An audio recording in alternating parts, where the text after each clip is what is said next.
I guess my second to last question simply is, do you think that Europe actually has the strategic bandwidth and the ability to lead a peace process, not just defend for itself, but actually lead the peace process, take up the mantle of being the interlocutor, the mediator between the Ukraine and Russia in a way that the US sort of did before Trump took over? Absolutely. Yeah, of course. I mean, look, add together the economies, the populations, the wealth, the technology, the industrial capacity of all of the EU plus Norway plus UK plus Canada. It dwarfs Russia, not even close.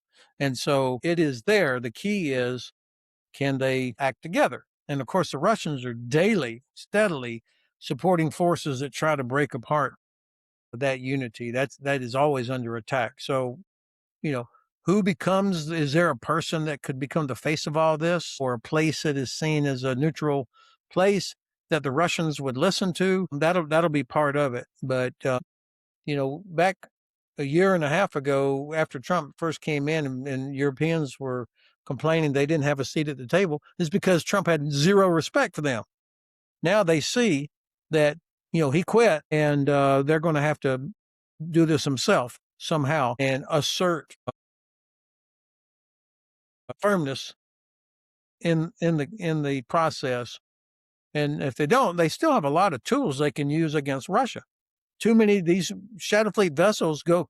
All the shadow fleet vessels that leave Russia carrying oil and gas to their customers in China and India go past NATO countries and EU countries in the Baltic Sea and the Black Sea. Okay. I mean, you can stop those, or you can stop giving out visas to Russian tourists. Okay. I mean, there's a lot of things that could be done, or increase what's provided to Ukraine. So, what do you think is the most effective strategy? At the time of recording, I saw that Latvia has shot down its first ever drone. Do you think that this is the way that we're going to go for the rest of this year, this summer at least? That more and more European nations are going to be, or the Baltics especially, are going to be taking it to Russia. I remember Turkey back in 2015 actually did the audacious thing of shooting down a Russian jet, which permanently ruptured Turco-Russo Not, relations. not permanent. Is that No, what more European nations should be doing? it was not. They did not permanently rupture the Russian-Turkish relations. These gray zone operations, all the things we've been talking about: drones, sabotage, assassination, disinformation, all the things that the Russians are doing, shadow fleet vessels.